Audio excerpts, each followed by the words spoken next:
Hello, and welcome back to Cape Corner, where we explore the history, story, and cultural impact of a different character or group every episode.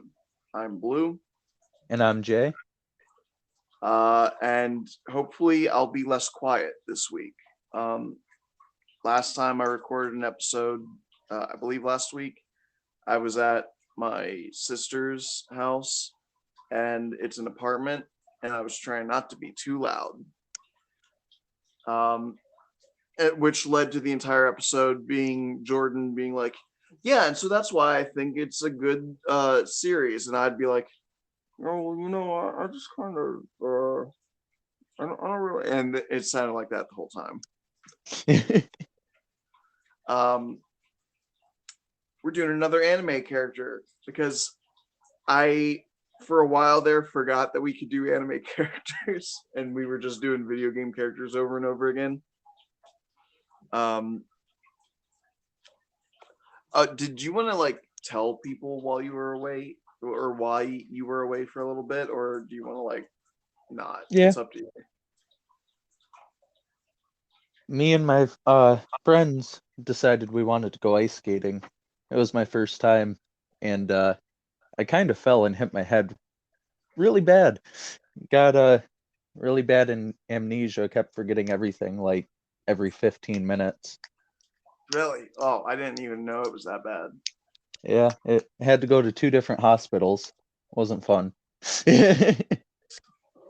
Yeah. So obviously that took a little bit more priority than talking with me about video game characters for a podcast nobody listens to. So Yeah, I uh, probably would have forgotten that I was on a podcast every 15 minutes. that what, that might have been funny.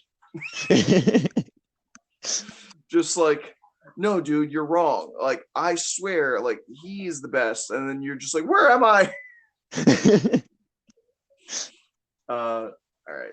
So today we're talking about the hero of the Leaf Village, the Nine Tails Jinchuriki, the Orange Hokage, Naruto Uzumaki. I think that's all his nicknames, right? Does he have any? Oh, I guess the number one hyperactive knucklehead ninja. The believe it kid. Uh, the traffic cone ninja. Uh, so we have talked about Sakura Haruno, and we have talked about Sasuke Uchiha. So it only makes sense now to do the main character of the series and the last of the three-man squad. Um, we'll definitely talk about Kakashi. I will not allow this show to end without me talking about how gay I am for Kakashi. Uh, We definitely have but to talk about Hinata too at some point. yes, yes, most definitely. Um, we might do both of them in like, no, I'm sure we can fill out an episode talking about Hinata. Oh, for sure. Yeah, and we can also talk about like Neji and the larger Hyuga clan while we're at it. So that'll do it. Yeah. All right. Uh, how do we? Okay.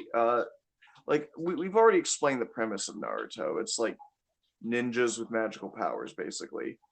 Um, and there's like five great nations. Each one has its own hidden leaf village. There's other smaller nations, but like ninja have been at war with each other, and there's a bunch of different bloodlines and clans that have their own special powers that others can't replicate.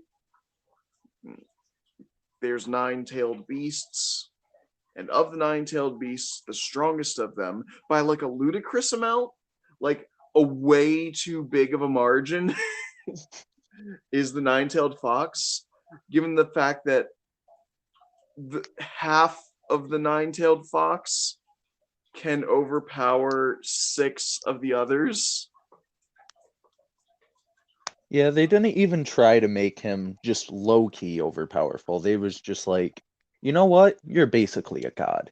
Yeah, like, hey, check this out. The Nine Tails Jinchuriki is gonna fire his tailed beast bomb at like the other six, two through seven, and still gonna like match their strength. And like the implication, right, is that like, well, also it's because he was just trying to redirect their attack upward. He wasn't really trying to like overpower it. But it's like even still, their combined force, like for you to even be able to knock it off course like that, you have to be pretty close to matching it. Yeah, for sure. And then he got double that level of strength. Um, yeah, because for all the ridiculous feats Naruto does throughout the entire series, we find out all the way at the end in the war arc that he was at half strength. Stupid. It's fucking. uh, I'm firmly of the belief that Naruto just got way too many power ups at the end. Yeah. I mean, Especially when you consider that he got like 3 or 4 of them, and they were all happening in a single day. yeah. Um, but before we can talk about all that, we got to talk about the origin. Uh, so I guess it starts with Jiraiya, right? Oh, I thought we were gonna start with his father and how he got the fox. Yeah, but I also feel like the origin of his name matters too, right? Yeah, yeah, that's true. So Jiraiya was a pervy little weirdo who was trying to become a ninja, and him and his 2 teammates, Orochimaru and Tsunade, fought a very overpowered nation leader called Hanzo the Salamander. And Hanzo was like, damn, you 3 didn't die. You're pretty good. I'm going to name you the Leaf's 3 great ninja, the Sanin. Um, and from there, uh, Jiraiya encountered a few orphans from the impoverished Hidden Rain village, which is in between 3 of the great nations. So it's a big battleground for whenever they had their big world wars. Jiraiya noticed that one of his students had the Rinnegan, which is the inherited power of the Sage of the Six Paths, and he remembered a prophecy that was told to him that he would one day train a child who would bring peace to the ninja world. And so he thought that Nagato, this boy with the Rinnegan, would be the child of prophecy. Um, and he trained him. He had a lot of faith in him, but he also liked writing books. And he wanted to write the story of a ninja who mirrored his own travels through the world, trying to find, a way to confront all the hatred in the world, trying to find a path to peace. But he decided to name the character of this book similar to Nagato. He just changed the middle character of his name from Ga to Ru. So he named the character Naruto. And later, he wound up teaching a young man named Minato Namikaze, who would eventually become the 4th Hokage. And when his wife, Kushina Uzumaki, who was the second Jinchuriki of the Nine-Tailed Fox, which means that she had the demon fox locked away inside of her body, they asked Jiraiya's blessing to name their son after the character from his book. And so Naruto Uzumaki was born and then immediately kidnapped, like literal minutes after exiting the womb. Got kidnapped by Obito Uchiha. It was a whole thing. But basically, the Nine-Tailed Fox got released, almost killed Naruto. Instead, Kushina and Minato stepped in the way of his giant-ass claw. Minato was able to use 2 different sealing jutsu to split the 9 tails in half. First, he used an 8 tetragram seal, something like that. He used some kind of fucking seal on Naruto's belly to put the yang half, the positive half, of the Nine-Tailed Fox's chakra into Naruto. And then for the yin half, he used the Reaper Death Seal, trapping his soul and the other half of the Nine-Tailed Fox in the belly of the Grim Reaper for all eternity, or until some sort of creepy snake pedo released them. Is there anything that you want to say now? Would you like to take over the next leg of Naruto's story? Um, I just want to say I like the fact that you called the fucking Orochimaru the weird snake pedo, because he always did give me pedo vibes. He was very like that one opening has Sasuke like fully naked, only covered up by snakes wrapped around him, and it's like, ugh, Orochimaru, what the fuck are you doing?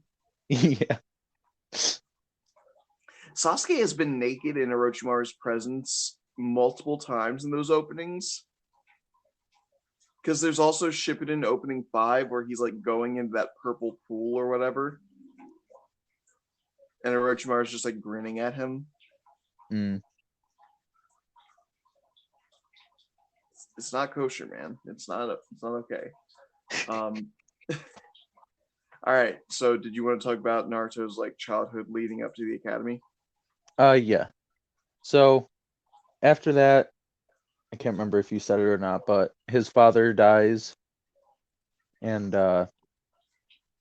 nobody really talks about that, like at all. Yeah. So he doesn't even know who his father was or his mother. He just kind of lives on his own somehow. So from what I assume, I think what happened is that the third Hokage, who took over again after Minato died, had like some Anbu raise Naruto when he was a baby, long enough for him to be like a 4-year-old who could pour his own cereal for his milk and stuff. Oh, really? I guess. I have no clue how he would, unless it was like the third Hokage himself was going to Naruto's fucking apartment. Yeah. Like, I'd assume it would have to be Anbu, right? Where it's like, this is a serious mission. I don't care if you don't like the kid personally, but like, you're Anbu. Do your job. Take care of this child. Because if you I gave it just, to like a normal fucking ninja, they might just try and kill him. oh, for sure. Especially at that age. Yeah. I just wish they kind of fleshed that part out a little more. Would have been nice. Yeah. For all the But film anyway, we had, we never saw an episode about the people who actually raised Naruto when he was a fucking toddler. yeah. So he was always kind of, oh, what's the word I'm looking for? An outcast. Nobody really liked him. They always made fun of him because of the fox. Not everyone knew it was because of the fox, just that their parents knew, so they outcasted him. Yeah. So he kind of had a tough time in school and a tough childhood. No friends.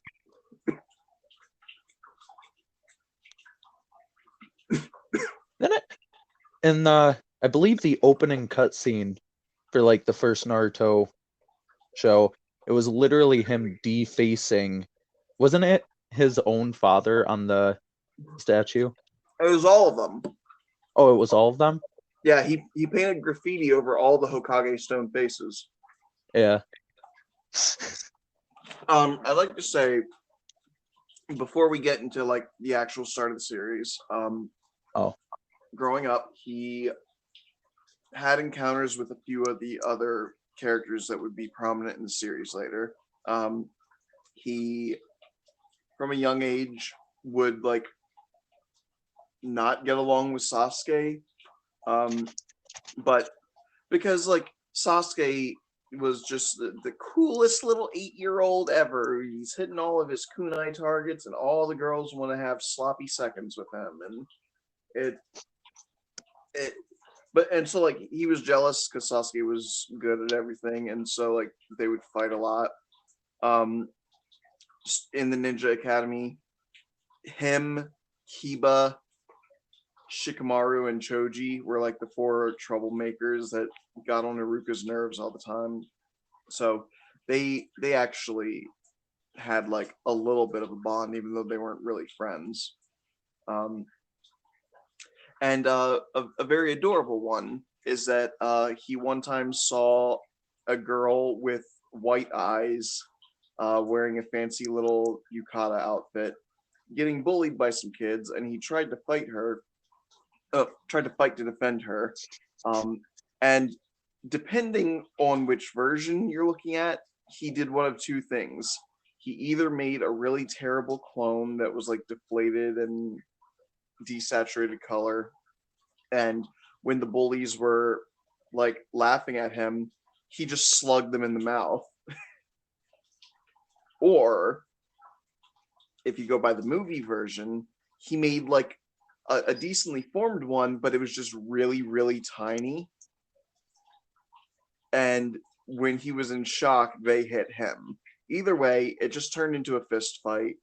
He was fighting off three guys, getting beat up pretty bad, until an adult came over, saw the half dead Naruto on the ground, and was like, "Ooh, Lady Hinata, don't associate with that boy."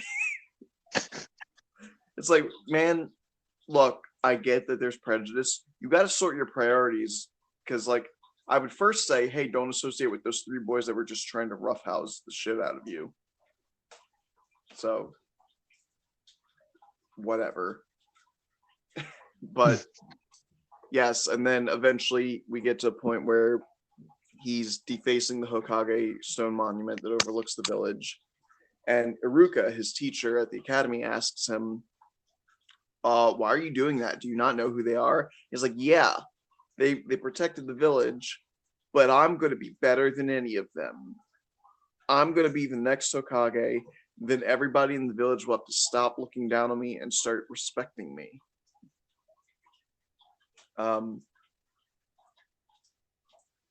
And that would be his goal for like the next what 5 years.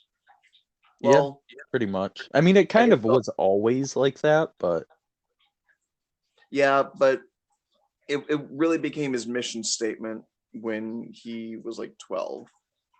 yeah. Um, and I should say at this point he had already failed the graduation exam 3 times, which never quite made sense to me, right? So they always show that he was in the same class as like, Sasuke and Choji and all of them, but Mm. like they didn't suck. So you would assume that the first time they were eligible to take a graduation exam, the others would pass. But like, was he just taking them early, like way earlier than recommended? I You I don't know, know. now that you mention that, I've never actually thought that before, but that actually bugs me now. Yeah, because they specifically say he took the graduation exam 3 times and failed them, but only after his third failure do we see that Sasuke and Sakura and all of them pass. Mm. So it can't be that they all failed 3 times, because first of all, as even if that wasn't like a ridiculous coincidence, nobody ever gave the others shit about failing the way they gave shit to Naruto. So it doesn't make sense. Like if he was in a different class, right? Like if we saw him growing up with different people around him, but I guess that also wouldn't even make sense if he wasn't like 3 years older than everyone.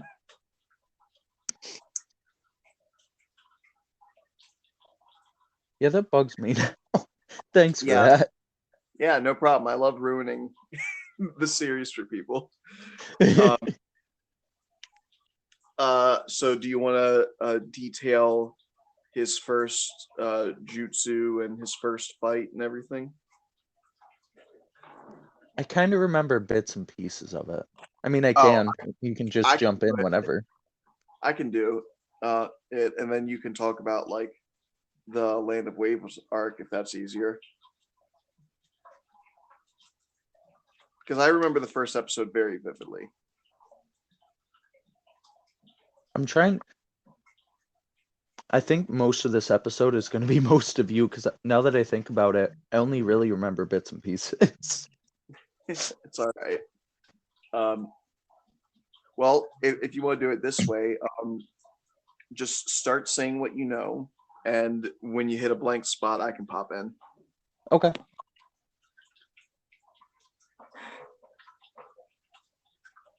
So his first fight was it was His name was Mizuki. Mizuki, that's right. And he was trying to steal a scroll from, wasn't it the Anbu or was it I think it was the Hokage Mansion. the Hokage Mansion? That's what it Yeah, was. he wanted a scroll of sealing, which had a bunch of forbidden jutsu secret to the Hidden Leaf Village on it. Mm. And most And of the fight in the beginning was mainly just Naruto running. yeah, Obviously. because here's the deal with Mizuki, right? He was one of the teachers at the academy, and he propped himself up to be nicer than the mean old Iruka, who wouldn't pass poor Naruto. So like he was getting on Naruto's good side, and he was like, "There's a secret way you can pass. If you get this scroll and learn a jutsu from it, then you'll be able to pass." So he sent the 12-year-old failure ninja to swipe a scroll from the Anbu, and the craziest thing was he did it. He got it. What the fuck? Right? Was everyone just on the shitter at the same time? Like, I don't know. Regardless, he got the scroll, and then Mizuki was like, "Okay, now what I'm gonna do is now that they know that the scroll was stolen by Naruto, we're all gonna go out to look for him. I know where he went because I told him where to meet me. I'm gonna kill him, and then I'll take the scroll and I'll say that he already got rid of it, that the scroll wasn't with him. Then I can sell the scroll to other nations, make a fortune, and live in the lap of luxury for the rest of my life." And That didn't again, work out too well for him. no, it definitely did. He became a furry. I don't remember that at all. So long story short, Naruto managed to learn the multi-shadow clone jutsu, made like 100 of himself, just dogpiled and beat the shit out of this grown man. And there's a filler episode in the original Naruto series where we see Mizuki again, and he became like jacked from working out in prison. And he was like, "I'm gonna take my revenge on Naruto by drinking this potion, which will imbue me with the power of a tiger." And so he became a tiger man. Damn. Like imagine if Tony the Tiger knew ninjutsu. Oh, that's funny. Yeah, that's real. That was in Naruto, and I've never been able to forget it. All right, so riding high on his first big win, Naruto got given a headband by Iruka. Seems like they bypassed official channels, but Iruka was like, "Fuck it, you learned something way more impressive than the shitty clone jutsu that I was trying to get you to pass with. So you graduate. Good job." You know, one thing I never understood about why, and it probably explained it and I can't remember, is they're both technically clone jutsus. Why is that one specific jutsu forbidden? Uh, because the clone jutsu only makes an illusion. It's a copy of you that like if somebody went to touch, their hand would go right through. That's why it's like one of the beginner level jutsus because it's pretty easy to see through once you know, have to actually make physical contact with one of your clones. Um, the shadow clone jutsu is like spontaneously generating mass and matter. Um, and we see later on that like a shadow clone can do everything that the normal person can. So like a shadow clone could cast their own shadow clone jutsu. Um, for every clone you have an entire replica of whatever your personal arsenal is. So, like, imagine if somebody had a paper bomb and they just made 100 clones of themselves. So now they got 100 paper bombs.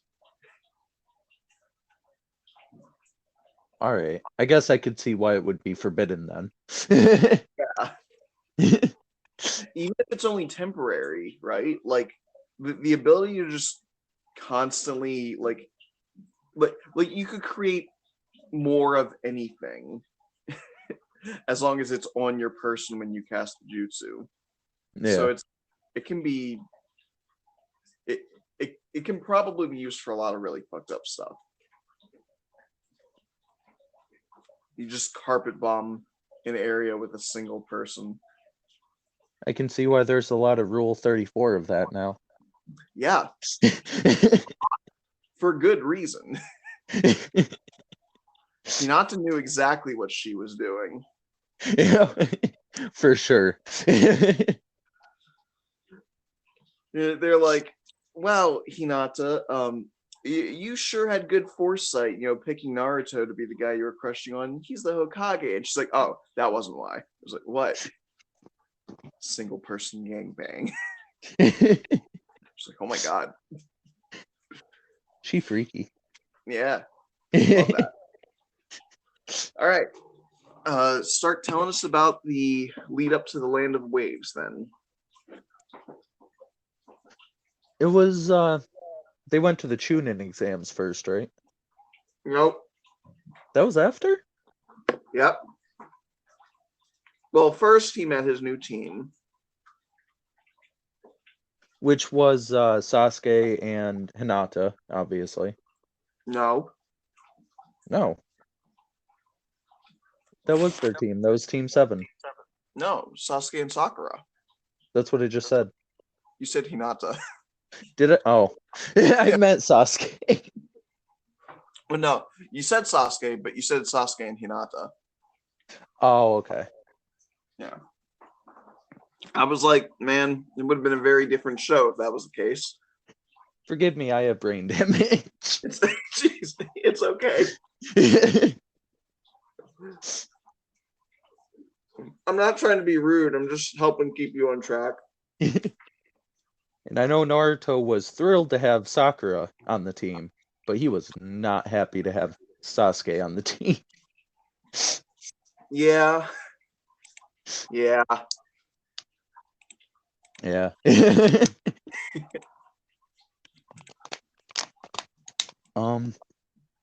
Trying to think what came after that.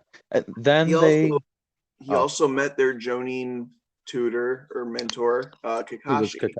Yep. And then after that, Kakashi wanted to test all of them.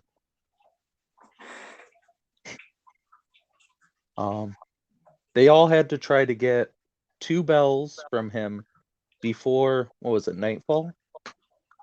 Before lunch. Before lunch, that's what it was. They all failed. Yep. They got their asses kicked. And I believe Naruto got like tied to a tree or something like that too. Yeah, because while the other two were off getting fucked up by Kakashi, he just tried to bypass the test and just went straight for the lunchboxes. Mm. And so Kakashi punished him by tying him to the stump. I mean, it was smart though. Sure. Technically, that was one of the most ninja moves you could have done in that situation. Yeah. Kakashi just doesn't like getting played. Oh, there was one move that Kakashi did on, I think it was Naruto that I hated. Just because it felt very pervy. The 1,000 Years of Death? Yeah. And I get that's a thing over there, but oh, I hate that. It's really weird for an adult to be doing it to a child. Yeah. For any of the viewers that don't understand, Kakashi literally took both of his hands. Imagine you like put them together and had your pointer finger and your thumbs pointed out. It's he had both of his index and middle fingers, so 4 fingers. Oh, was it? Oh, okay. I thought it was just the pointer fingers. Because it looked like he was doing the tiger symbol, which is with your middle and pointer fingers. Ah, okay. And then he yells 1,000 years of death and literally shoves them up Naruto's ass. Oh, I hated that. Japan, do you guys Yeah. need help? Like, don't let your kids go around doing that, man. I feel like that's border, if not, well, over borderline rape, actually. Yeah, That's like kind of full on. yeah. Maybe there's a reason why Japan has like a sexual assault issue. Yeah, I'd say. Uh, but yeah, ultimately they wind up passing, getting to be officially recognized as Genin, all because they agreed to work together. And Kakashi's like, yeah, that was the entire point, just to see if you could work as a team. No offense, you were never actually going to beat me. So this was just to see if you were willing to stand with each other. And congrats, you're the first team to pass. Um, from there, they start doing such thrilling ninja missions as catch a runaway cat, pick up litter in the riverbed, pull weeds. Eventually, Naruto gets sick of that shit. He's like, I'm a ninja now and I want a ninja mission. And they're like, all right, fine. Escort this drunk man to a bridge. And for the mission ranking system, so all the shit tasks, right? The pulling weeds and the finding the cat and all that are D rank missions. A C rank mission is one where you might actually have to fight. Like maybe like some bandits, right? Like some thug with a knife or something. Not a ninja, but No. you know, some brigand or whatever might be a C rank. If you got to fight low level ninja, it would be considered a B rank mission. If you got to fight a Jonin, which is like an expert level ninja, it would be an A rank. And some shit of like world shaking consequence, like the assassination of a feudal lord or something, would be like an S rank mission. So they had only been doing D ranks, and the third Hokage was like, fine, fine, fine. We'll bump you up to a C rank mission. You might actually have to fight some bandits. Ooh. And it turned out that Tazuna, the bridge builder, just straight up lied to them because they were getting hunted by a Jonin. And Kakashi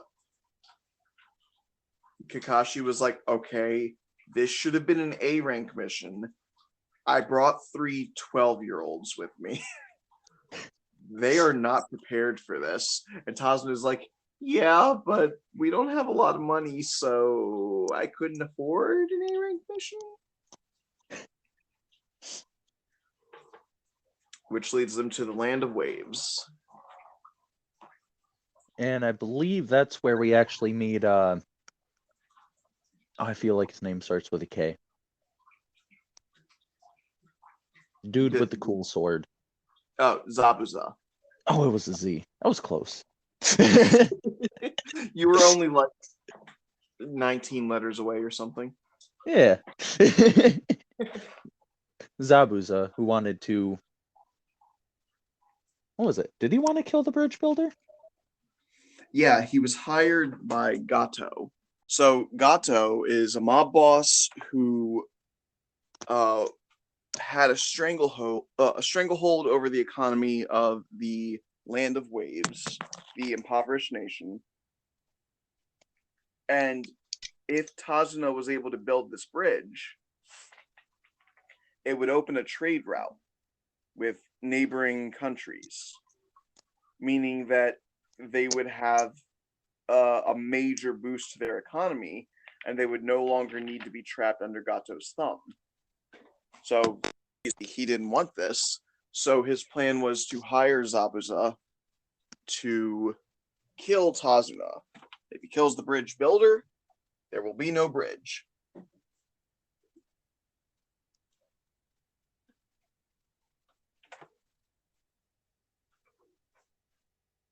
Mm. You can go on now.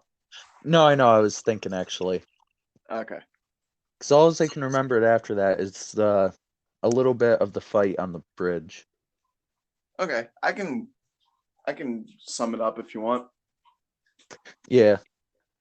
Well, Zabuza attempted to assassinate them, but thanks to Naruto and Sasuke proving that they can actually work together when they have to, they were able to help Kakashi, support him enough that he could actually finish off Zabuza. And then what we assumed to be a member of the Anbu Black Ops showed up to seemingly assassinate Zabuza. But the boy named Haku was actually an associate of Zabuza's, and he merely put him under like a fake death state for a few minutes to get him out of there. Then Haku and Zabuza worked together to fight Kakashi and his students on the bridge. While they were there, Haku used his own Kekkei Genkai, his special bloodline trait, which is ice-style jutsu, to perform a technique called crystal ice mirrors. He surrounded Naruto and Sasuke with these mirrors that were floating, and he could move super fast through the mirrors, like from one mirror to another. And he was just slashing the shit out of them and hitting them with endless amounts of Senbon, which are needles that you throw. I don't know how he had so many, but man, he lit them up with these things. And eventually Sasuke started to actually awaken his Sharingan in that fight. And unfortunately it wasn't awakening him fast enough. So the best he could do with it was that he took a fatal blow for Naruto. And he seemingly died. And that was the first time that we saw Naruto use the nine-tailed fox's chakra. I'm sure you remember this part, right? Where he totally goes ham on Haku. Yeah. Oh, he just straight up obliterates. It was really fucking cool. They changed the animation style and everything. It was like this black and white sketch animation to make him look fucking terrifying. Mm. I remember that's actually. See, I didn't know that because those arcs I actually read the manga. I didn't watch the show. Oh, really? Yeah.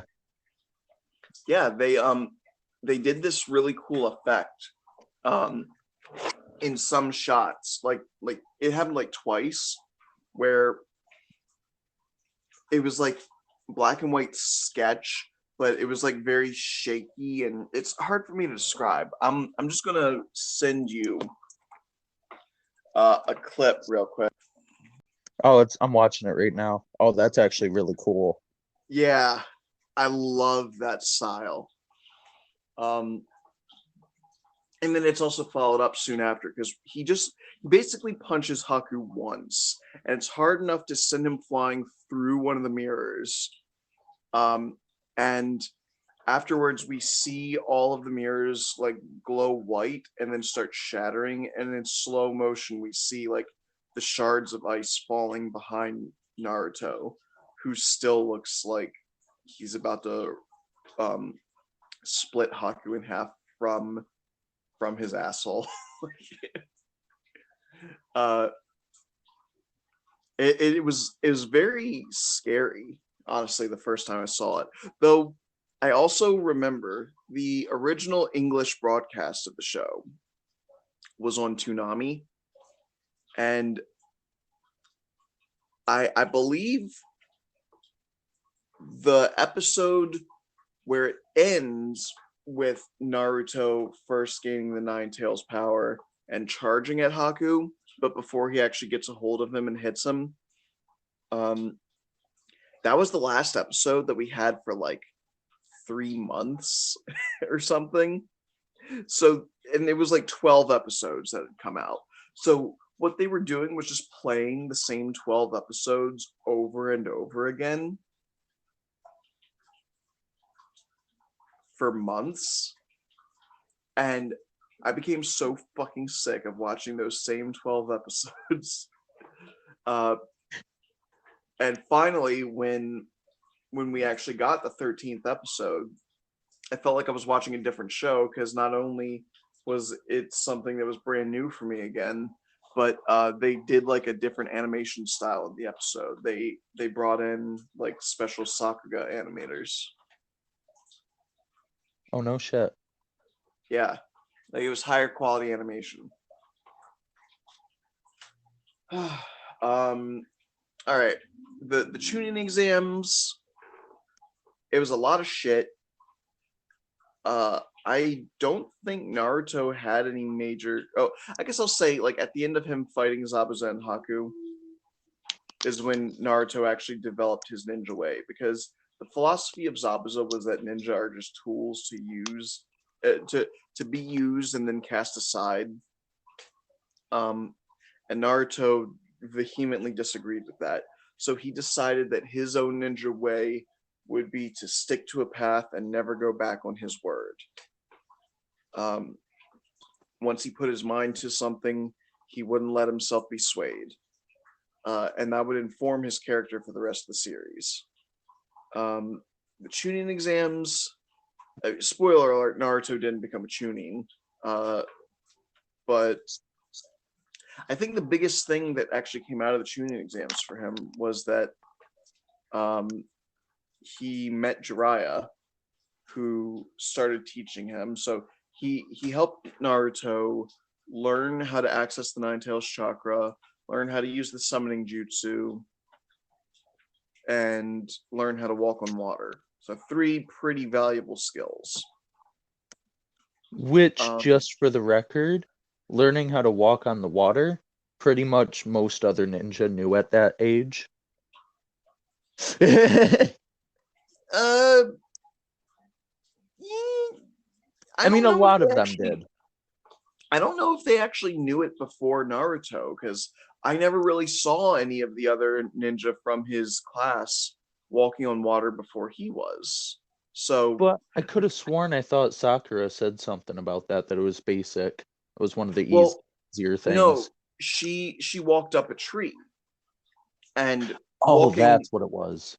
Walking vertically up a solid mass, or even upside down on a solid mass, is mostly just about sticking. Like you figured out what the proper output was of your chakra through your feet, and you just had to maintain that. But because the water is liquid and it's shifting, you have to be constantly making micro adjustments. It's like the difference between standing on the floor and standing on a balance board. Yeah. So yeah, I'm almost certain that like the first time we ever saw a ninja actually walk on water. Well, okay, we saw Kakashi and Zabuza do it, but like the first time we saw a kid do it was when Jiraiya taught Naruto how to. Now, after that, whenever there was a situation where they needed to be on water, everybody else knew how to do it. Like, Sasuke knows how to do it and all that stuff, but I don't actually know that they knew it for like a super long time before Naruto. Oh, right.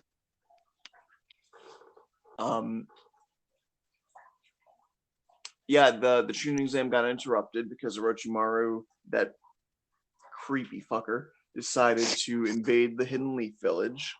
And one of his big weapons was to use Gaara, the one-tailed Jinchuriki from the Hidden Sand Village, as basically a walking weapon. But Gaara couldn't even attack the Hidden Leaf Village because first he got injured pretty substantially during his fight with Sasuke. Um, so they actually took him out of the village to recuperate. They were going to bring him back so he could start causing a bunch of devastation, but Naruto wound up fighting him, and it was an awesome, awesome clash where Naruto created 2,000 clones of himself to use the uh, Uzumaki Naruto 2K barrage, which is just 2,000 of him all punching at the same time. He was going to try to step it up from there. He was like, after he hit with that, he was like, next, let's go for 4,000 kicks. But he didn't get to do that because Gaara then blew away all his clones. It was a great callback where he did this big maneuver just to get behind Gaara so he could use the Leaf Village secret finger jutsu with 1,000 years of death. and he pokes him in the asshole, and everyone's just there like, dude, are you serious? And Gaara just seems like agitated. He just swats him away, and as Naruto is flying back through the air, he just says, boom. And you see he actually planted a kunai with a paper bomb in there. And it exploded. It exploded in Gaara's ass. Oh, the burn after that. Yeah. So yeah, he must have gone home and used like a lot of baby powder and aloe vera. Sounds like a night at Taco Bell.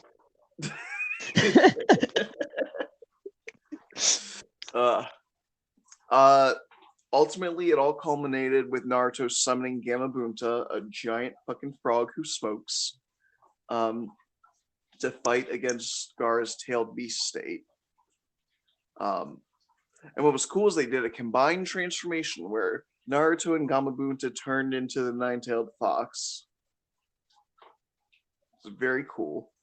Naruto managed to land the finishing blow on Gaara, but rather than like trying to kill him or anything, he just took a moment to connect with Gaara. And it was the first instance.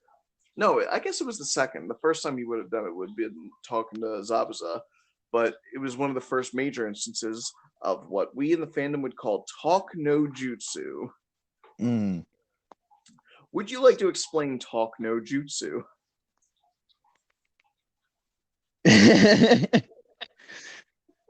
Basically, pretty much Naruto just talks to them and convinces them, hey, don't be bad. That's not cool. And it works. It works so often. Yeah. Like, you remember playing Mass Effect and you get to the end and you're supposed to have one last fight with Saren, but if you've got your Paragon or Renegade scores high enough, you can literally convince himself to kill himself. Yeah. It's like if you could do that with every fight.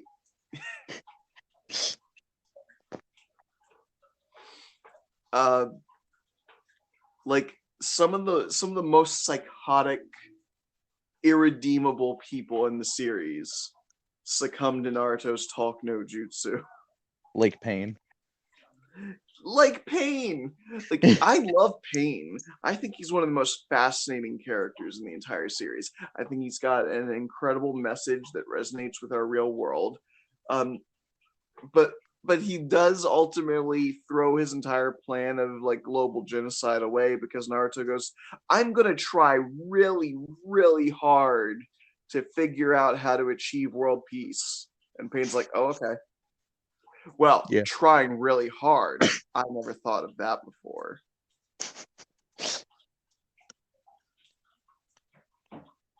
And that's it. And then he kills himself to bring a bunch of people back to life. It's ridiculous. Yeah. And like as much as we can make fun of it, I do understand the message, right? Is that like instead of constantly being combative and everything, the world would be a better place if we just worked our differences out by talking to people, like coming to a genuine understanding because we just talk really real, from the heart. Because Naruto lays his fucking soul bare out for these people. Um, and I understand for some people that's hard, but for some of us, we have autism and we're always doing that. Like I don't really like lie to people. I don't give a response that I think is the quote unquote correct response. I give a real response. I tell people how I'm really feeling. I tell people what I'm really thinking. I'm always genuine, or if I'm not always genuine, I'm pretty damn close. Like I don't want to be one of those dickheads. It's like I never lie. Like obviously, we all lie, but Even if it's just a little thing. yeah, exactly. What I'm trying to say though is that like a lot of people hold their emotions very closely guarded, but for people like me, we cannot do that because we already have our lack of communication skills going against us. So people are always misreading our signals. We're always making things sound different than what we mean for them to sound. So we need people to trust that when we say something that we mean it very literally. If I say I didn't take your stuff, I need you to believe that I didn't take your stuff. If I say I'm not angry at you, I need you to believe that I'm not angry at you because we we're trying to avoid more confusion. So we have to just tell the truth as it is at all times because that's the only way we can do that. Makes me Um, wonder if Naruto has autism.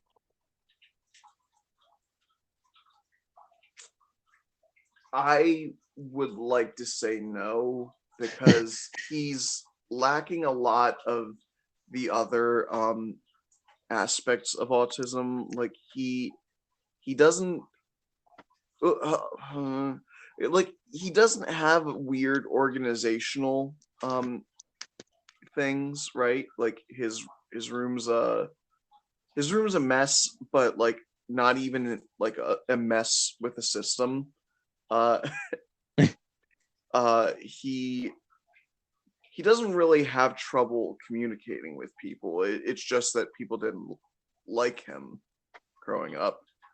Um, I would definitely say he has ADHD, no doubt. Yeah, yeah. Um,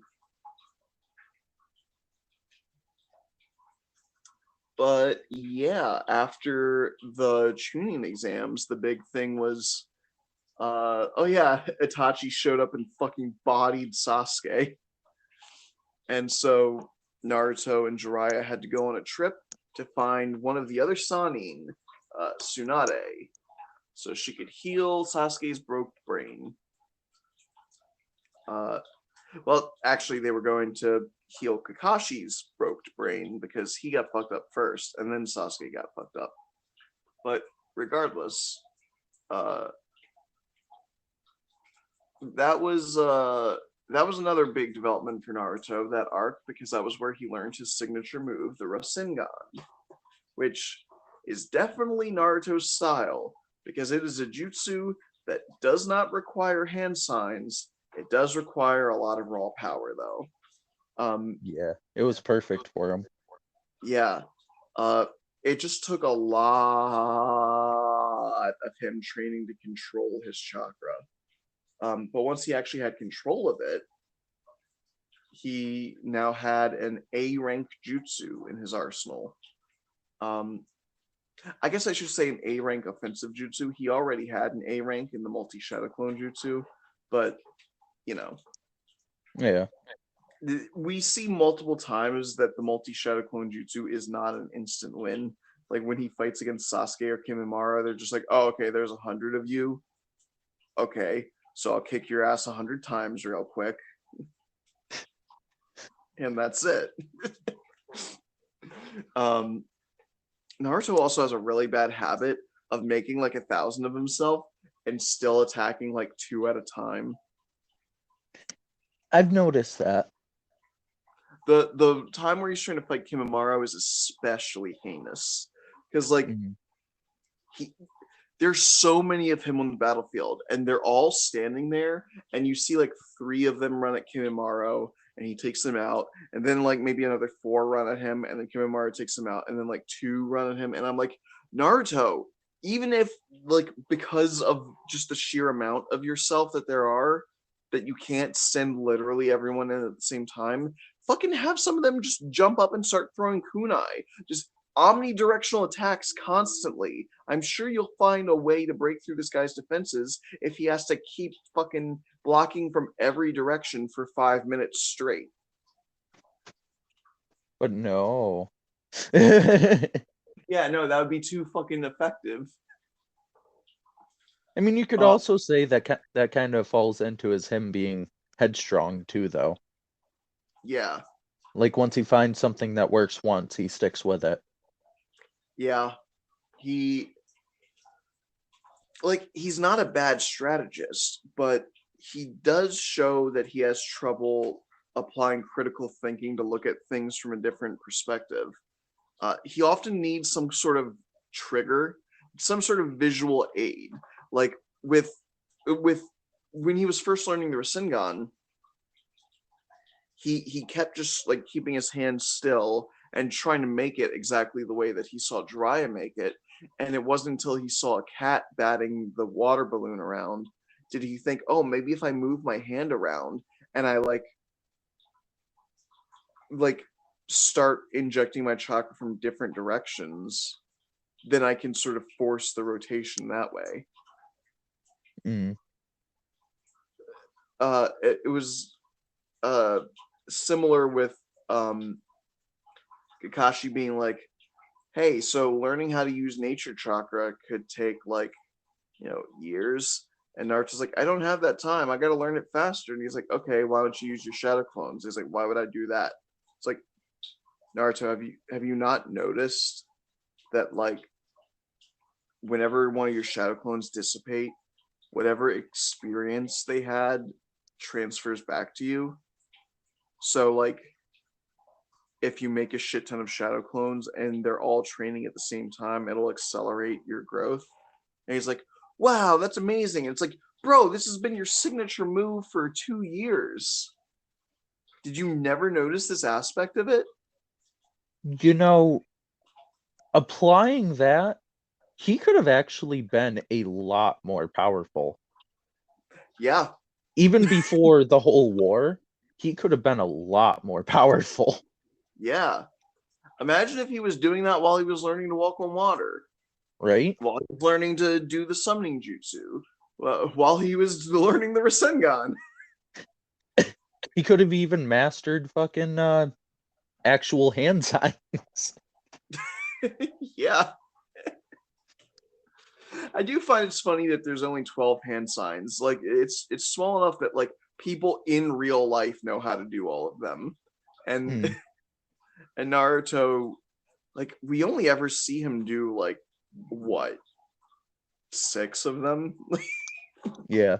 Because like he's his actual arsenal of jutsu is really fucking small. First is the shadow clone jutsu, which doesn't use one of the 12 hand signs. It uses its own hand sign, where you basically just make a plus sign with your index and middle fingers on both hands. Um, then it's whatever like three or four jutsu.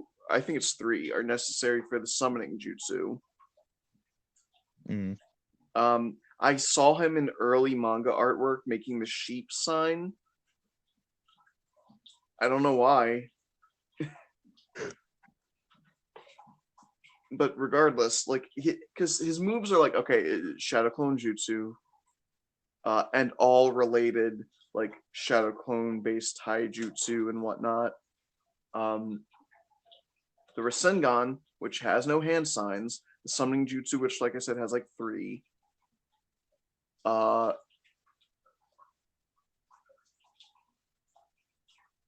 like I mean, if every other Rasengan based jutsu. Uh, I don't even think he knows how to dispel genjutsu.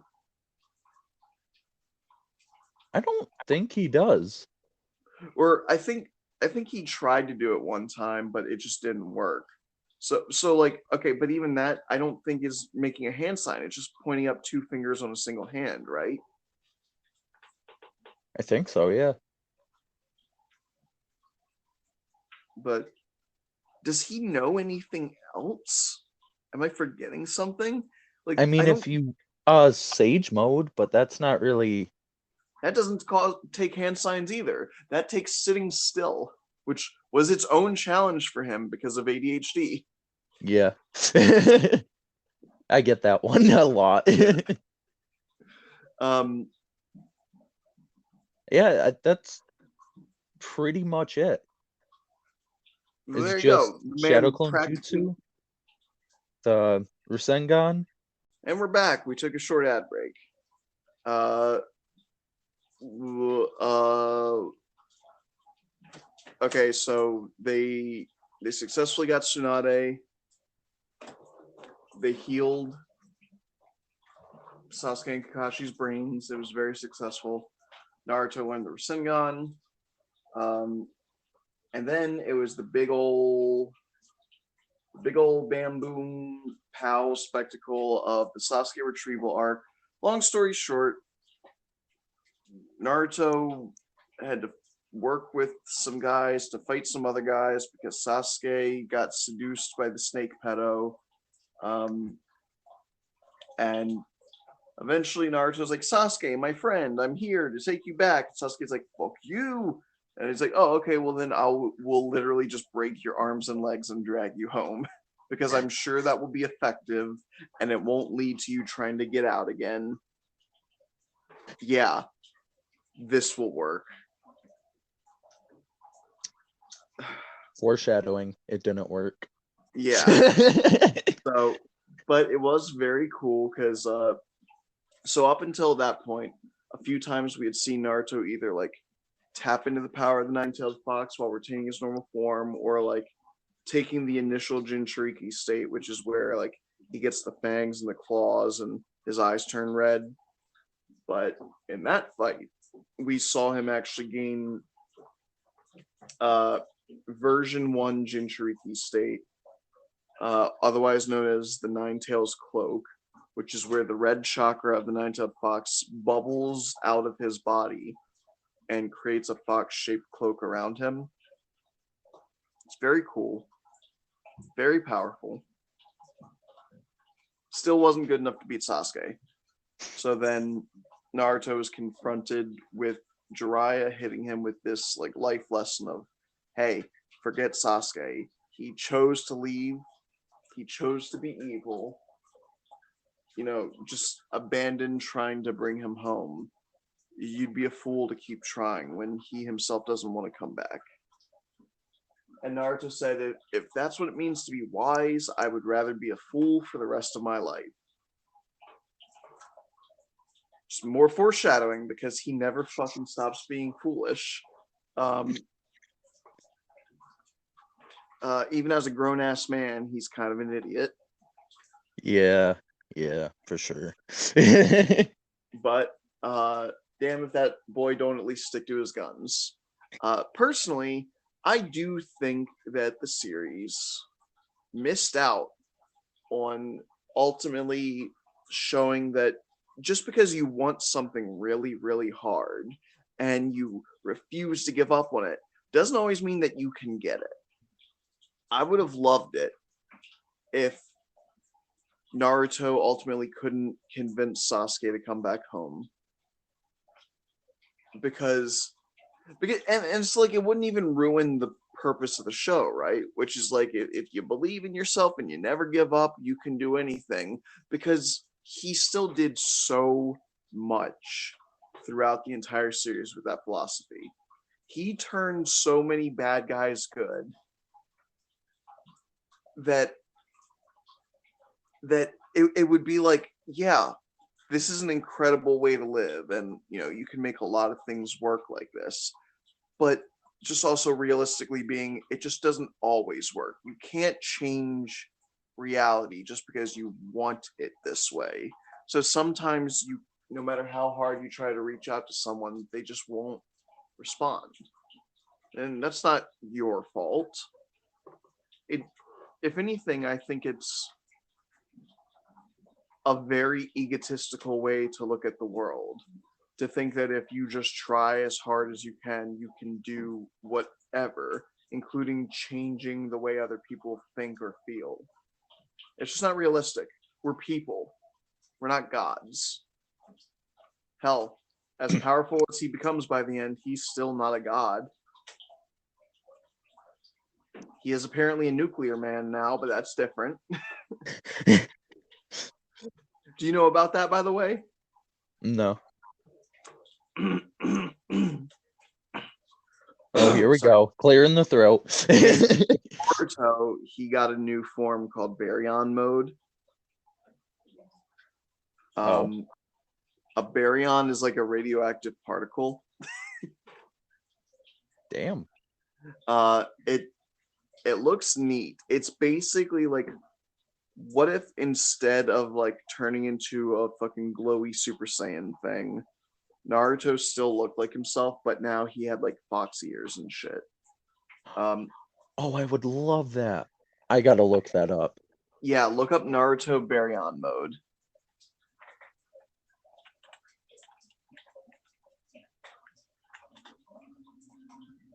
Oh, and his cloak becomes like the tails. Oh, that is sick. It's I pretty like cool. I like how it's actually like a full-on like type of cape too. Like that is awesome. Yeah. I should also, since I'm talking about it, say that when I talked about him being a nuclear man, I wasn't kidding, because this is not using Naruto's chakra. It's not even using the nine-tailed fox's chakra. It specifically says, this is from the wiki, in a process similar to nuclear fusion, Naruto's and Kurama's chakra are consumed as raw materials to produce a new type of energy. So basically, they fuse both of their chakras together to make essentially nuclear power.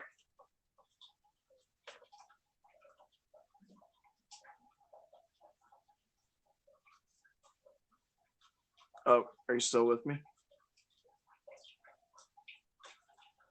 Uh-oh. Can you hear me? Oh, there you are. Sorry, I forgot the Anchor app is weird. If you're not on it for so long, it just won't allow you to talk. Ah, gotcha. What I was saying, now that I have to repeat it, is I'm curious if they fused it, since that was just pretty much like a fusion, if they could incorporate Sage Mode into that. I don't know, because what they're using in this form isn't chakra anymore. We know that Sage Mode, like nature chakra, can mix with other chakras, but I don't actually know if it would blend with what this energy is. Yeah, that's true. I guess it's something we have to find out. I'm not. And that I'm not was actually watching Boruto, just to be clear. I started it, but I kind of got out of it because right now I'm like in my I don't really want to watch subbed. Right now I'm just in the dubbed mood currently, so I kind of haven't watched it, as Yeah, well as the new season or the new episodes of My Hero Academia. dude, season 6 is about to be fucking crazy. I'll watch it eventually once I want to watch sub again. You can watch it dubbed. I mean, it's a simul dub for My Hero. Yeah. But anyway, we're not talking about My Hero today. We will now talk about Naruto Shippuden and try to be a little bit more expedient. Gara died. He got better. Naruto helped him. Tenchi Bridge was the first time we saw version 2 state, which for Naruto starts at 4 tails. which literally makes his body so energized that his skin burns off of his body, like it peels off of him. And he becomes a little energy fox. It's very cool. He fought Orochimaru. It was a pretty wild fight. And after that, the big thing was that he was learning how to use nature chakra. Naruto finally, after multiple years of being a ninja, bothered to learn what his nature affinity was. Naruto kind of sucks in a lot of aspects of being a ninja. Like, if I became a ninja, as soon as I was a genin, I'd be like, can I use element stuff now? Can you guys help me find out what my element is? But And Naruto? No. he just never even thought of it. It's like the man is constantly yearning for a dude who breathes fire and holds lightning in his hand. You know, he fucking sees people use water and earth and wind and shit all the time, and yet he never once went, "Can I do that?" No, he had his shadow clone, he had his frog, and he had his swirly ball, and that was all he needed, baby. Until Kakashi came to him and was like, "You know, you can do other stuff, right?" And he's like, "Bah?" So he gives him some chakra paper and is like, "Okay, this will tell you what nature affinity that you have." And Naruto's was wind. And I have to assume, aside from Shippuden literally translating to Hurricane Chronicles, that it's because it's the easiest thing to come up with an advanced version of the Rasengan for. It's like, what if the Rasengan was even more spinny, and it was so spinny it became like a big wind shuriken? Didn't you have to have or know the wind to use the Rasengan? Nope, Like, I mean, wasn't it a wind style is what I mean. nope. It No? is just it's purely shape transformation, not nature transformation. Shape Oh. transformation is what allows you to actually mold the shape of your chakra. So like the lightning blade or the Chidori uses both nature and shape transformation. Nature obviously to imbue your palm with electric power, but shape transformation also make it a mass of lightning in your hand, which is why Sasuke can also use it to like do Chidori True Spear, which is where he makes like a spike of electricity go outward, Oh, or okay. Chidori Stream, where the lightning covers his body. It's because you can control the shape of how the chakra is going out. So for the Rasengan, it's literally just make some chakra, make it a ball, and then spin it really fast.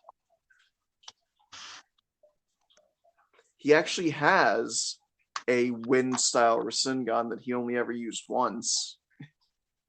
That's probably why I thought it was always just a wind style, because I don't remember him Yeah, using an actual wind style one. he only used wind style Rasengan in combination with Yamato's water style something or other. And then like they just combined the two of them to make a big water wall to stop Kakuzu's big fire blast. Oh, okay. And anytime he used wind style after that, it was for wind style Rasen Shuriken.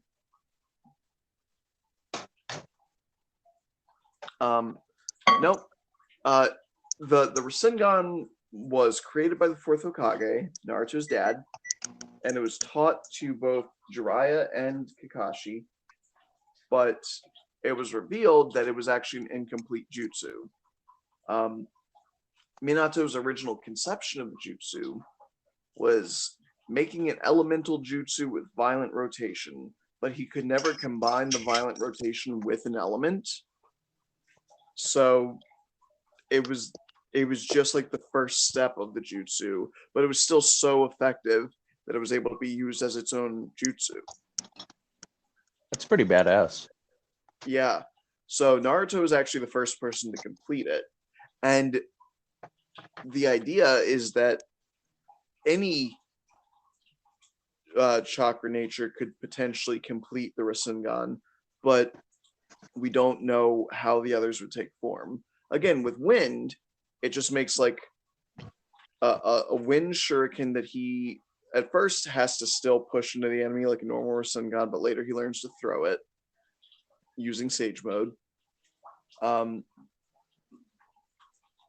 and it makes like a giant fucking explosion with like, okay, they say a nearly infinite number, but there's no such thing. It's either infinite or it's not. Yeah.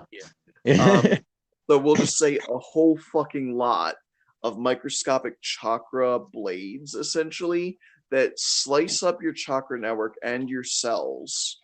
Um, and you could be like, wow, it's so fancy. It makes you unable to do jutsu. Look, none of that shit ultimately matters because it doesn't matter. You could be like, oh, my chakra network is fucking whatever, but that's not the problem. The problem is that your body got shredded into you got put through the garbage disposal. You've been turned into mulch. The the attack on the chakra network is literally only matters for Naruto because when he was pushing it into people, like his arm would get caught in the explosion, and so it was damaging his own chakra network. Yeah. All right. Um, but yeah, Back to your not sure about the other elementals in the Rasengan. Didn't it during the whole war? Didn't he have literally every type of Rasengan? he was using others, but they were all of the special chakras that all the tailed beasts were based on. So for Shukaku, it was magnet style, which had like sand and stuff. He used like a lava style one. There was a fire style Rasengan he used with the two tails. I guess the three tails was water. Four tails was lava. Like I said, five tails was steam. Six tails was uh, poison, I think. Seven Tails. I think Seven Tails just used Wind Style, so I assume that was just another Wind Style Rasengan. Oh, Um, all right. eight Tails. Oh, Lightning, I guess. Was Eight Tails lightning? That's the octopus one, right? I don't know what the Eight Tails actually has. I know Killer Bee has Lightning. I don't Hmm. know if the Eight Tails has anything. We only ever see him like do tailed beast bombs and like ink and tentacles, so I don't know. Unless it's a fucking ink style. I feel like But that would be regardless, very gross. yeah. There's so many unnecessary styles of chakra. Uh, do you know about star style? This is literally the first time I'm hearing of it. It's from a filler. There was a hidden leaf village, or not hidden leaf village. There was a hidden village that it was a bunch of people that weren't even like really ninjas, but they had some meteorite that imbued them with a special energy, and they were like, "This energy is comparable to chakra, so we'll make up our own ninjutsu using star style." So it's kind of like the wind style, or not wind. Sorry, not wind. The sound style stuff. Yeah, kind of. With sound, a lot of that was actually amplified by like machinery, but this was Yeah. just they were given a pink glow from the space rock. You know what? I'm just realizing it was a lot like Star Sapphire. Oh. I just realized that Naruto just did Star Sapphire, so that's amazing. Um, Naruto's in the DC universe, confirmed. uh, that would actually be amazing if you just found out that DC's Japan was just the world of Naruto. Um, I'd okay. pay for that to happen, actually. I think we've only ever had like two Japanese characters in DC, and one of them is the fucking Toy Man, and I don't even know the other one. Um, Actually, I don't think I know of any actual Japanese characters from DC. Toy Man, the second Toy Man, the one that's not a villain, that's actually a hero. I Um, don't know who Toyman is. the original Toy Man was a Superman villain. He would like to make big robots that Superman had to fight. They were often in the form of like nutcrackers or flying saucers or whatever. Oh, Um, he was just some fat neckbeard. And then the new Toy Man is a little like 10-year-old kid that is like a super prodigy from Japan. Um, okay, the movie Superman, Batman, Public Enemies. mm, Um, they referenced composite Superman, which do you know about that character? no. Composite Superman is literally like his left side is Superman, his right side is Batman. Why? Why is that a thing? He's some sort of fucked up hybrid clone or something. So even like facial features too, like literally half Yes, Clark. literally down the middle. Like their costumes are on him too, but only half of each. Oh, that's so weird. Oh, I hate Anyway, that.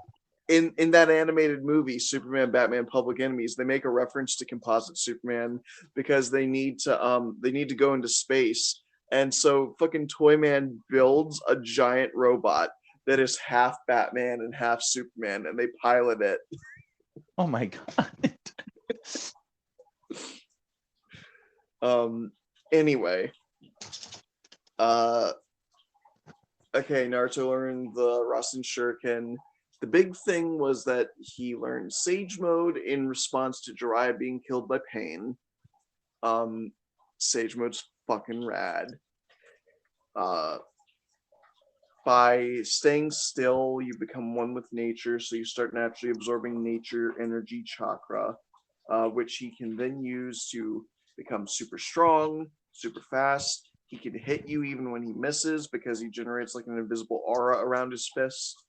Um, I want to say something about his Sage mode though, which yeah, I think is cool that he actually utilizes. So he'll actually be there in Sage mode or trying to build up his Sage mode while he has a bunch of his clones actually fight the battles for him. it's the other way around actually. Um, Oh, my bad.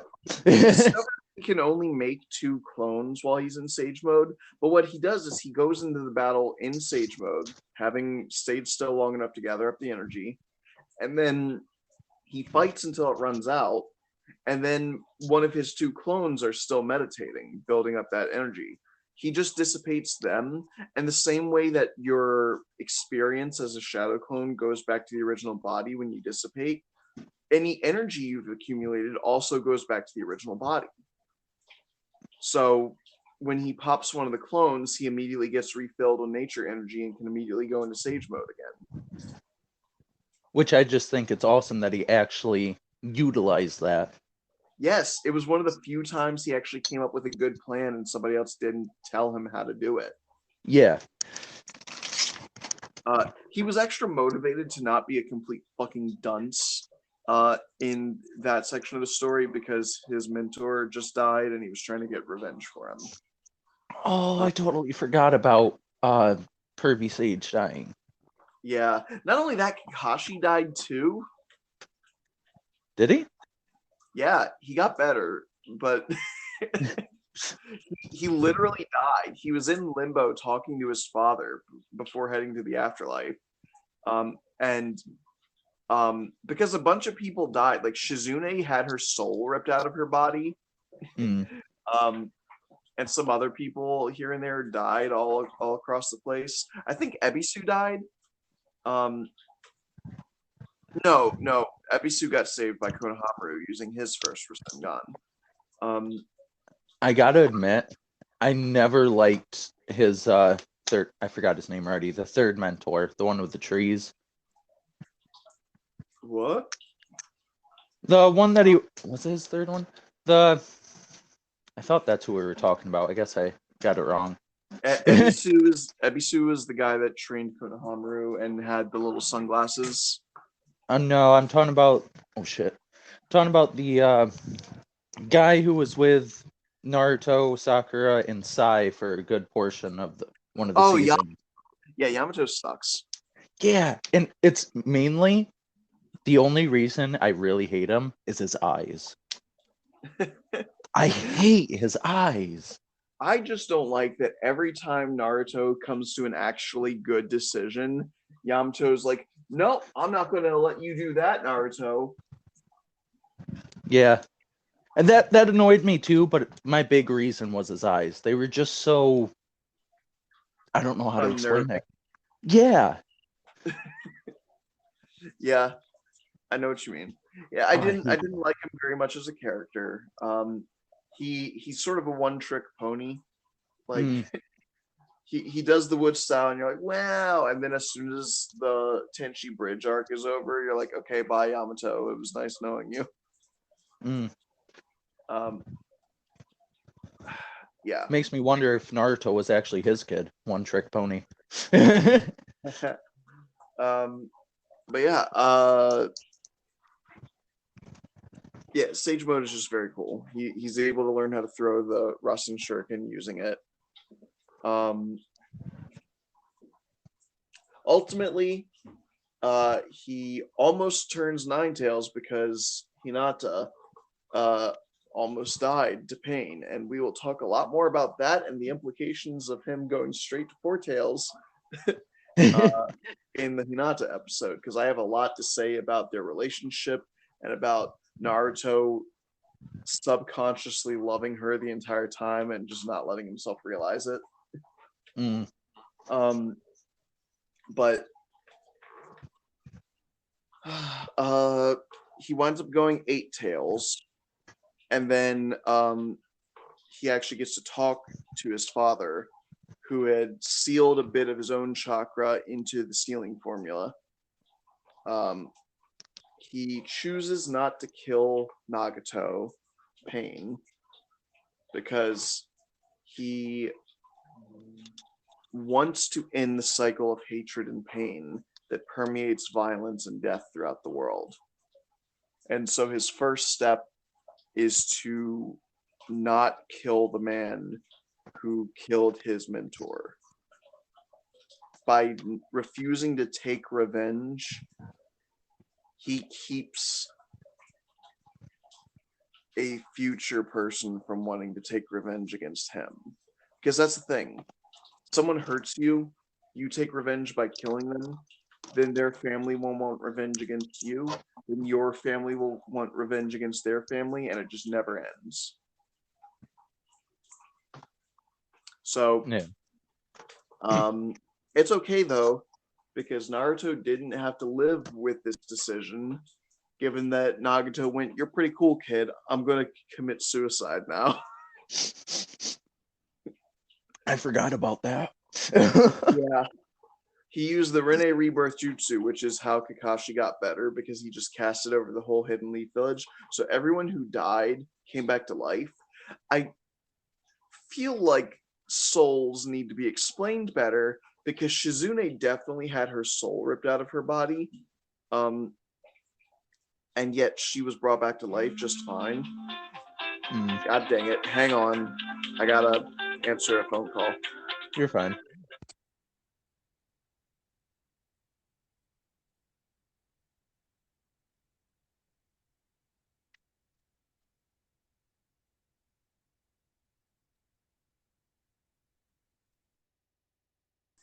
Well, that was a waste of my time. She didn't answer. I said hello 3.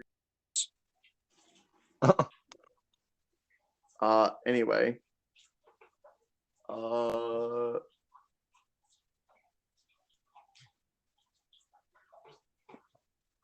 she just texted me and said sorry. Jesus. Okay.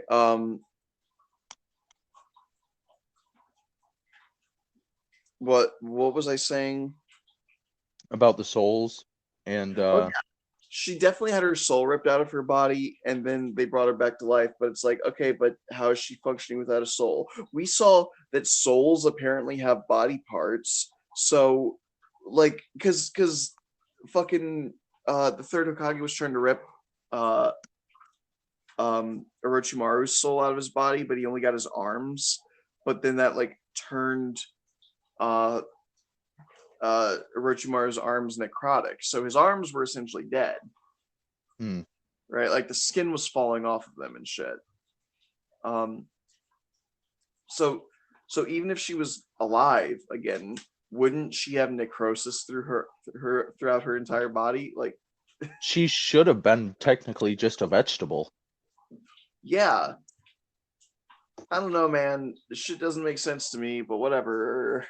It just worked. It just worked. Okay, Todd Howard. I wasn't even trying that, but yeah. Uh, okay, we gotta fucking talk Speed it about up.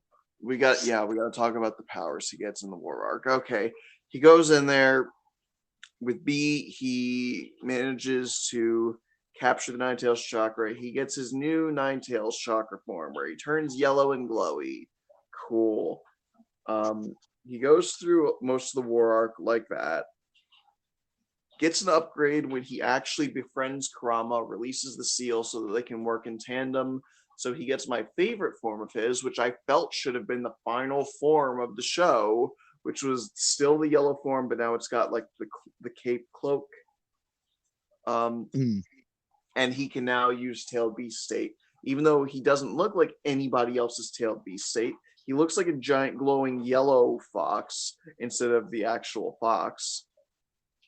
I really wish we could see him actually use the same abilities as other Jinchuriki, but whatever.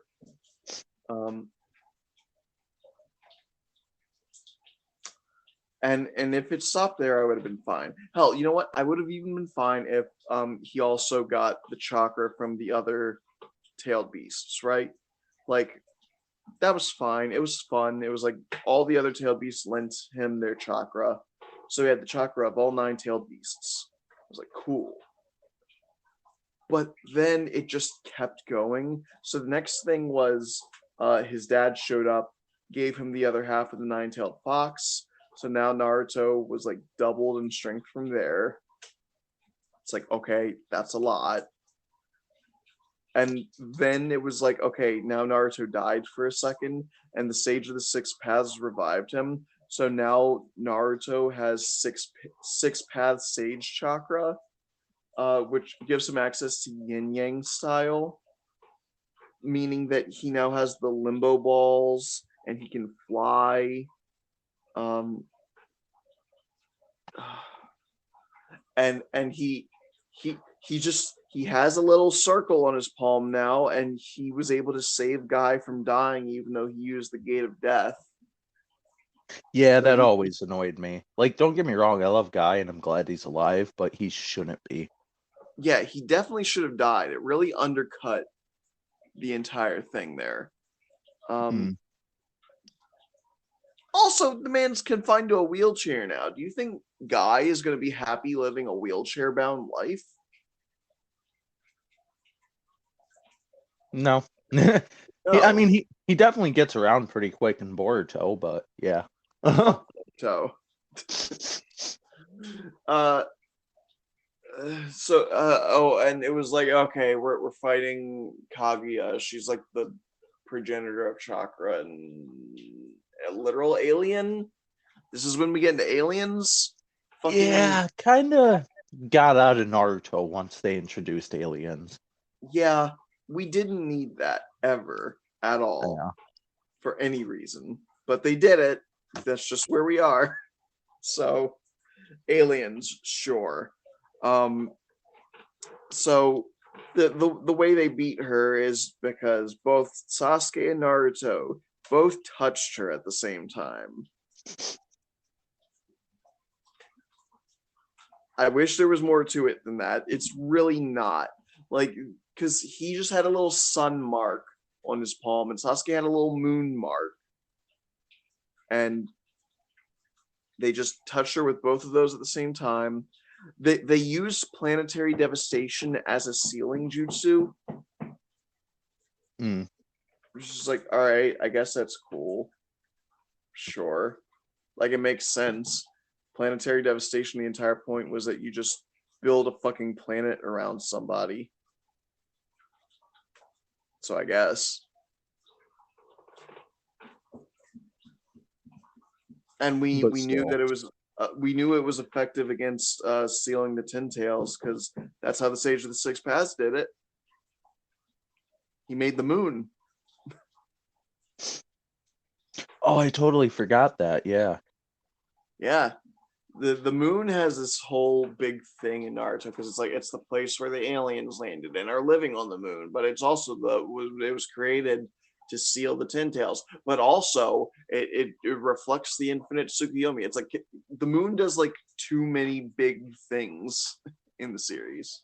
At the end of the series, it really just felt like a giant.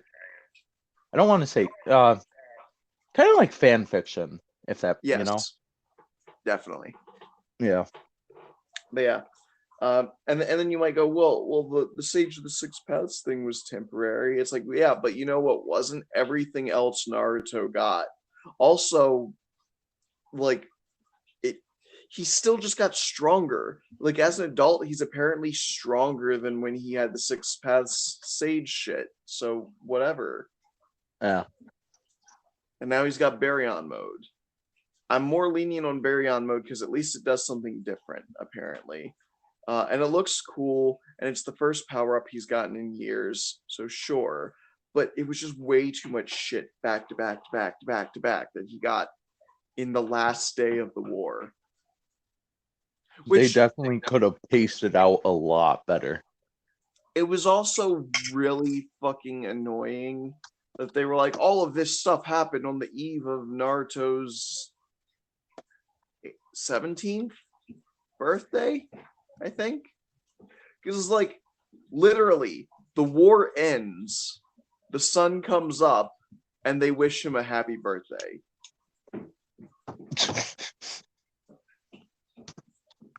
Like, Yeah. I'm aware this is kind of a cheesy show.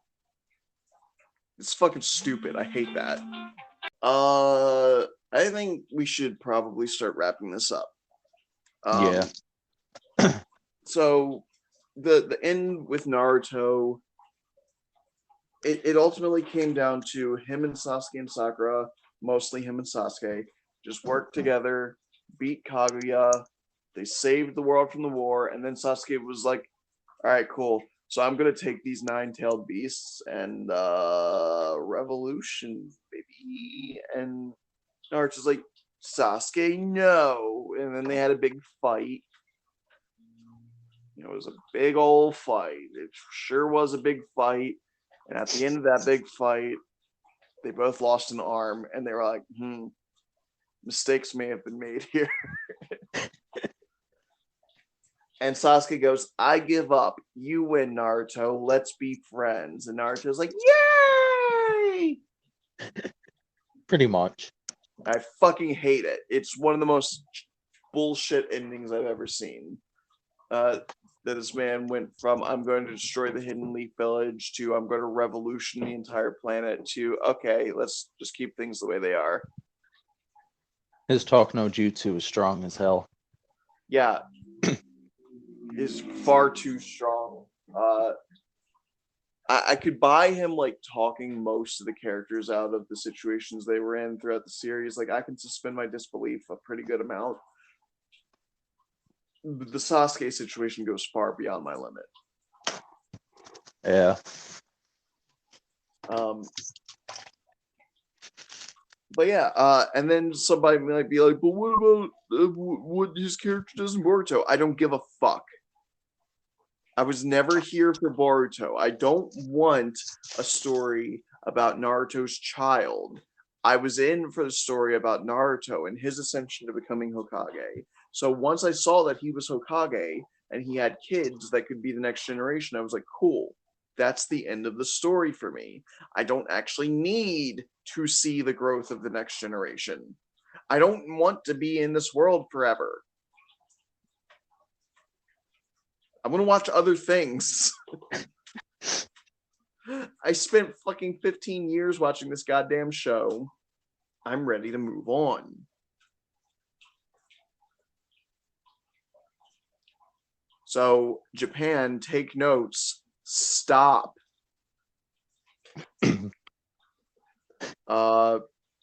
Overall, what do you think of Naruto as a character? Sorry, excuse me. Oh, it's dusty. What was your question again? Because I was like in the middle of sneezing. I said, what do you think of Naruto as a character overall? I liked him as a character for the most part.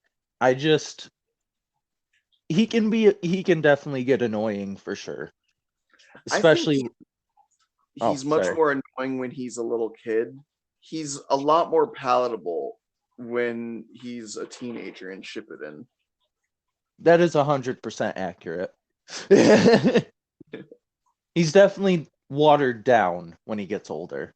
What's really funny is when they started the anime for Naruto Shippuden, like their bumper, like their commercial break thing, was literally the new redesign of Naruto talking to the original Naruto from the original show, and it was just the original Naruto going like, "Oh, I'm gonna grow up to be really tall. Oh my god, I'm so cool. Did you learn any new jutsu?" And then just older Naruto being like, "Oh my god, was I this annoying as a kid?" Yes, you were. He still has moments of that from time to time, but it's much but fewer. His moments there aren't all the time, so it's fine to have them compared to when he was a kid. Yeah, you actually get a break from that shit. Yeah. Like he'll do it once, then you get a week, and then he'll do it again, as opposed to he'll do it this second and the next second and the next and the next and the next and the next. Yeah. He doesn't stop doing it. Honestly, as a kid, I don't blame the nation for wanting to get rid of him. I would have shunned him too. Harsh, but fair. Yeah, I think Naruto's a really good character. I like a lot of stuff about him. Is he my favorite shonen protagonist? Fuck no. But I think there's some good lessons you can take away from his philosophy to life. I don't agree with everything he does, but I understand the sentiment behind his actions, and I appreciate him. Because a lot of people also compare him to Goku, and Goku was the blueprint. Like, literally, Goku and Vegeta were the character design inspirations for Naruto and Sasuke. Oh, it's evident. It's obvious. Yeah. Like, you can't even deny that. Their color schemes, their hair colors, like everything. Yeah. But I think Naruto is a lot more nuanced than Goku. And I would rarely call Naruto more nuanced than almost any other character, but against Goku, sure. Like, I think Naruto is at his best when he is struggling to find his way, to find what it is he wants to do, or how to react to a situation. One of the strongest moments in the entire show for me is right after he learns Jiraiya is dead, and he just walks through the village quietly, and he buys himself a popsicle stick, the kind that breaks off into two popsicle sticks, like what him and Jiraiya used to get with each other. And he just sits at a bench at night, and he's not even eating the popsicle. He just bought it to remind him of what he used to do with Jiraiya. And as it's melting, and you see the droplets hitting the ground, you also see additional droplets, and then the camera goes up and you see he's crying, but it's not like the normal ugly cry face. It's like his face is just shocked, like he's stunned. He's not making a crying face. The tears are just coming out. I totally forgot about that scene, and I'm not gonna lie, I totally cried a little during that. It was powerful, especially because Naruto is often so irritatingly bombastic and loud and so sure of what he wants. And, if he has a negative emotion, it'll be anger or irritation. Seeing him just so vulnerable and so quiet in his pain, it hurts, man. It Yeah. does. Um, I think a big uh I think like if people want to know should I watch Naruto, I will say either read Naruto or watch with a watch order guide. Like Google how do I skip Naruto filler. Because there is a lot of filler. Half of the show is filler. Yeah. Not an exaggeration. Like of the 220 original episodes, 85 of them are filler. And Honestly, I'm surprised it's that low. of the like if I split them up by the anime openings, of the 20 anime openings for Naruto Shippuden, I think like 8 or 9 of them represent filler arcs. Like it's almost every other season is a filler season of Shippuden. Yeah.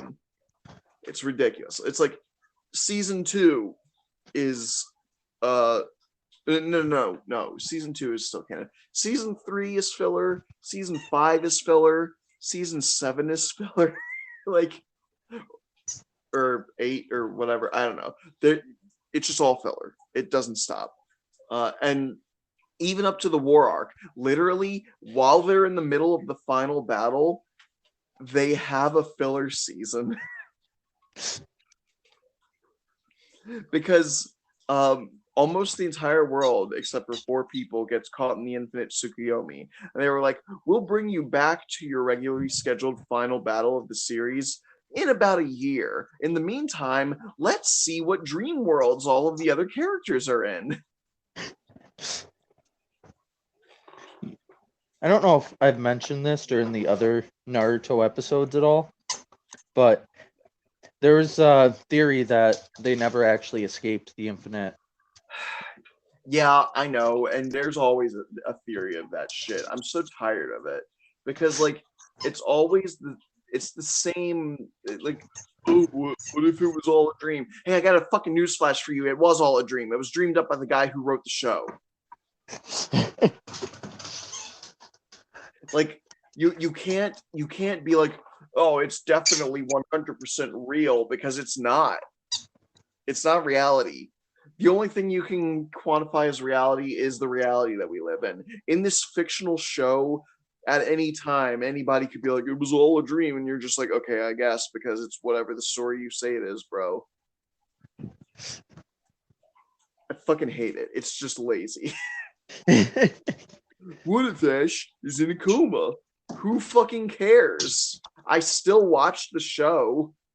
It doesn't make the show that I watched not exist in my brain anymore. Yeah. Because like when you wake up from a dream in the real world, you're like, oh, okay, so that didn't happen. But like, you know what definitely did happen? Me spending 15 fucking years watching the Naruto series. So why would I give a fuck if they're like, oh, it turns out he was dreaming? Okay, whatever. Bad ending, but I still watched the rest of the show. Sorry, that I hope that wasn't sounding like I was going after you. Like, that wasn't my intent. I hate that.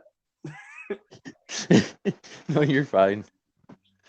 Anyway, I think we're about done here. Do you got any closing thoughts on Naruto? No, not really. He's got the best wife. 100%.